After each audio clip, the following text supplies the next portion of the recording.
House Bill 427 is designed to protect children from the imposition of surgical procedures for the purpose of causing the child to physically appear more like a person of the opposite sex and less like his or her own sex, or to conform to a gender identity incongruent with the child's sex. Children live under the guardianship of adults precisely because they lack the maturity, prudence, and experience to make safe, responsible decisions for themselves.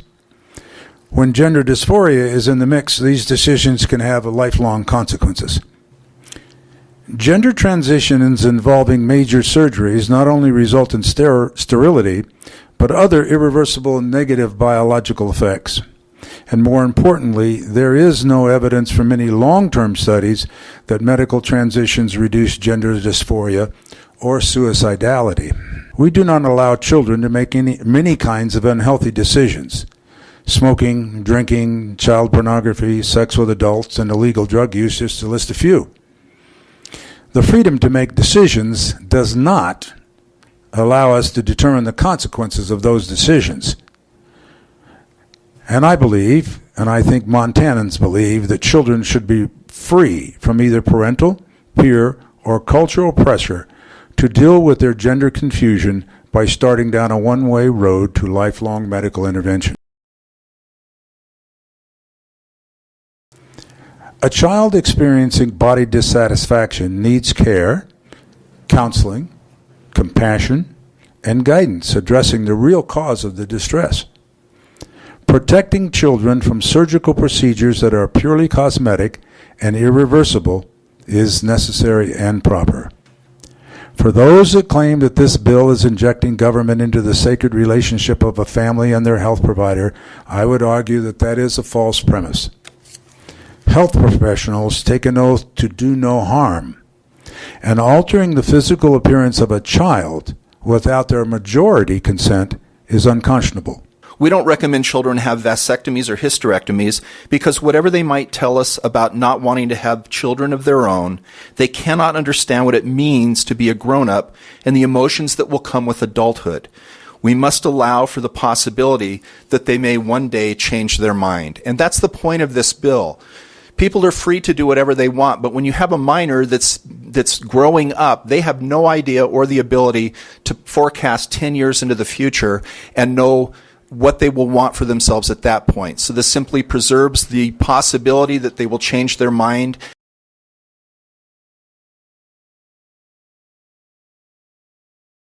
Dr. Erin Grantham. I'm here speaking as a representative of Billings Clinic and also as a member of the Societies for Pediatric Urology. The way the bill is written, with really strong incentives for litigation, puts pediatric urologists and pediatric surgeons at legal risk lasting up to 27 years past the time of surgery.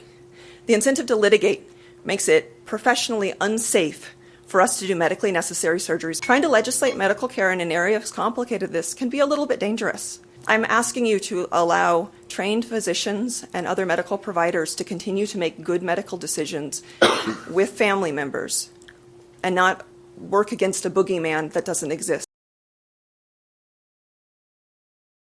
My name is Lauren Wilson. I'm a pediatrician in Missoula. I'm the vice president of the Montana AAP. I'm also a member of the Montana Medical Association, which also opposes this bill. As physicians, we follow our best practice medical guidelines in all that we do. Our guidelines already recommend not performing any bottom or genital surgery for transgender patients under 18 years of age. To my knowledge, this has never happened in Montana. Not only does this bill attempt to solve a problem that doesn't exist, it will also have unintended negative consequences. Very occasionally, top surgery is decided upon by minors and their families per best practice guidelines at a minimum age of 16. This requires the consent of both parents and the patient and a full evaluation as required by insurance and best practice guidelines. This is usually done in cases of severe dysphoria that has not been solved by other less invasive measures, as a last report. No one, not one of these families, takes this decision lightly. We are bound by our oath to do no harm. I should also note that the majority, about 75% of transgender people, never get surgery. End results of this bill will be to alienate families of transgender kids. I'm deeply concerned about this legislature spending so much time on care for transgender kids. Let's just live and let live. Transgender kids are just trying to survive. They're not hurting anyone. This bill would punish medical providers for referring for or treating young people with surgical care as treatment for gender dysphoria. HB 427 singles out transgender youth, denying them critical access to health care that would remain available to their non-transgender peers, which raises serious equal protections problems. Under this bill, mastectomy and breast augmentation would remain available for non-transgender minors, but would be prohibited for transgender minors even if medically necessary.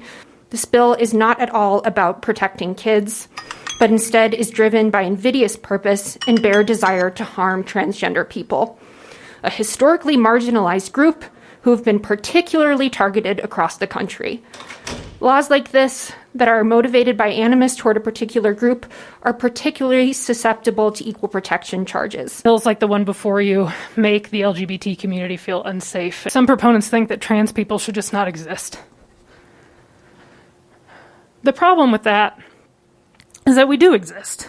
Trans and non-binary people exist as your neighbors, probably as your family members who are too scared to tell you. We come to you during every single one of these hearings and ask you to just leave us alone. And we're not mentally ill. We're people with jobs and families that we're trying to support. We're people who pay our mortgages, pay our rents, and generally just try to go about our lives without being harassed, with trying to maintain our physical safety. The intent of this bill, as far as I can tell from the supporters, is to push trans people out of this state. We're not going anywhere, and we'd appreciate it if you left us alone. There are also serious privacy concerns. Infringements on the right to privacy are subject to strict scrutiny, which means a restriction, quote, must be justified by a compelling state interest and must be narrowly tailored to effectuate only that compelling interest. The legislature has no interest, much less a compelling one, to justify its interference with an individual's fundamental privacy right to obtain a lawfully medical procedure from a competent and qualified healthcare provider. My name is Sean Rager. I'm here on behalf of the Montana Human Rights Network. Those who haven't been affected by suicide personally have very likely been affected by the rippling effects of it. But I think the worst part is the questions that follow. Why? And what more could have been done? These thoughts have been racing through my head this weekend because I spent a very, very long night in the ER last week, in the ER parking lot, waiting to learn the fate of a 19-year-old transgender woman who attempted to take her life. Fortunately, her roommate found her in time. The roommate shared with me late last night that it was this bill and the fact that it came back that completely caused her to lose hope.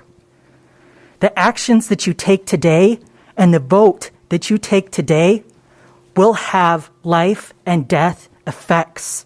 For the record, I am Heather Zalewski, and I am the Chief Medical Officer of Psychiatry at Shodair Children's Hospital here in Helena. This bill would place further stress on young people who are already incredibly isolated and in emotional distress.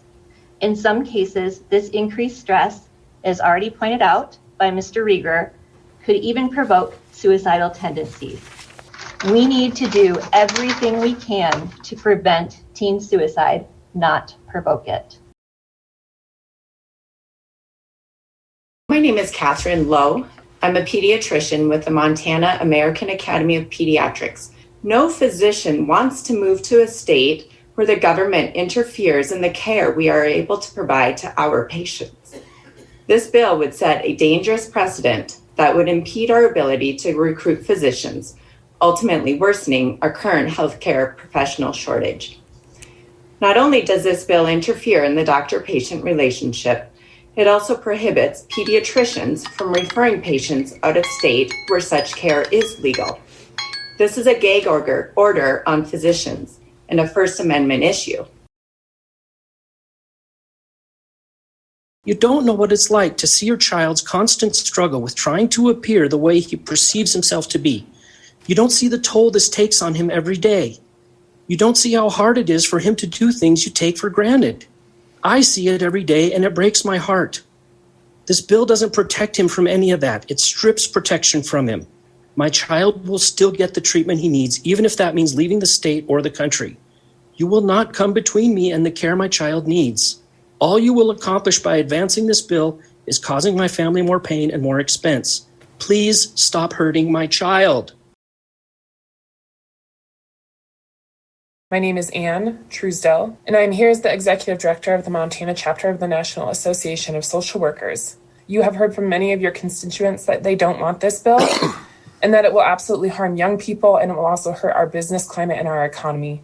It is not your job to uphold the religious beliefs of a few people, but it is your job to make sure you are working to protect the rights and the safety of every citizen in this state.